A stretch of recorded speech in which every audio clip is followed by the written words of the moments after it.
ಕಾರ್ಕಳ ತಾಲೂಕಿನಲ್ಲಿ 470 ಕೊರೋನಾ ಬಾಧಿತರಿದ್ದು 27 ಮಂದಿ ಆಸ್ಪತ್ರೆಯಲ್ಲಿ ಚಿಕಿತ್ಸೆ ಪಡೆಯುತ್ತಿದ್ದಾರೆ ಎಂದು ಉಡುಪಿ ಜಿಲ್ಲಾ ಉಸ್ತುವಾರಿ ಸಚಿವ ಬಸವರಾಜ ಬೊಮ್ಮಾಯಿ ಹೇಳಿದ್ದಾರೆ.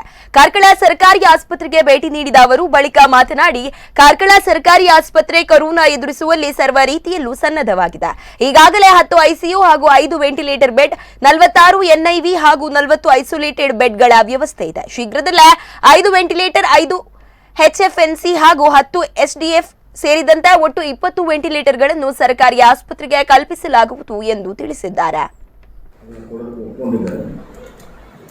ನಾನು ನಾಳೆ ಸಂಡೇ ನಾಳೆ ಹೋದ ತಕ್ಷಣ ಫಾಲೋ ಅಪ್ ಮಾಡಿ ವ್ಯಾಕ್ಸಿನೇಷನ್ ಏನು ನಮಗೆ ಡೈಲಿ ಎಷ್ಟು ಬೇಕು ಆ ಕೊರತೆ ಮಿಕ್ಸ್ ಇರುತ್ತೆ. ನಾನು ವ್ಯಾಕ್ಸಿನೇಷನ್ ಸಪ್ಲೈ ಮಾಡಬೇಕು, ಎಲ್ಲ ಅರೇಂಜ್ಮೆಂಟನ್ನು ಸುಧಾಕರ್ಗೆ ಮಾಡಿಸ್ತೀನಿ. ನಮ್ಮ ಒಂದು ದೀರ್ಘಕಾಲ ಸಲುವಾಗಿ ಆಕ್ಸಿಜನ್ ಜನರೇಟರನ್ನು ಹಾಕಬೇಕು. ಈಗಾಗಲೇ ಜಿಲ್ಲಾ